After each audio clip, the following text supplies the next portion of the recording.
Iran ও ইসরায়েলের সাম্প্রতিক সংঘাতের পর আন্তর্জাতিক পরিমণ্ডলে একটি প্রশ্ন ঘুরপাক খাচ্ছে, তেহরান কি তার পারমাণবিক কর্মসূচির গতি আরও বাড়াবে? মার্কিন গোয়েন্দা সংস্থার এক প্রাথমিক বিশ্লেষণে আশঙ্কা প্রকাশ করা হয়েছে, সামরিক হামলা বরং ইরানকে তার পরমাণু লক্ষ্য অর্জনে আরও তৎপর করে তুলতে পারে। বিশেষজ্ঞরা বলছে, ক্ষয়ক্ষতি কাটিয়ে ওঠার পর নতুন বিজ্ঞানীদের নিয়োগ দিয়ে ইরান তার কর্মসূচিকে আগের চেয়েও বেশি সক্রিয় করতে পারে। ইসরায়েল বরাবরই দাবি করে আসছিল ইরান পারমাণবিক অস্ত্র তৈরির একবারে দ্বারপ্রান্তে রয়েছে, যদিও এটি নিয়ে আন্তর্জাতিক মহলে রয়েছে বিতর্ক। তবে ইরান ইতিমধ্যে ঘোষণা দিয়েছে তারা তাদের পরমাণু কর্মসূচি চালিয়ে যাবে। এদিকে 25 জুন ইরানের সংসদ আন্তর্জাতিক পারমাণবিক সংস্থা IAEA এর সঙ্গে সহযোগিতা বন্ধে একটি বিল পাশ করেছে। এমনকি পরমাণু অস্ত্র বিস্তার রোধ চুক্তি NPT থেকে সরে আসার কথাও বলেছে দেশটির একাধিক কর্মকর্তা।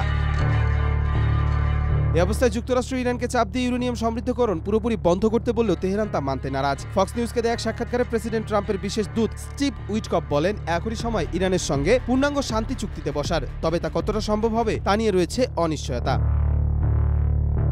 কবির চৌধুরী, জয়, মাই টিভি।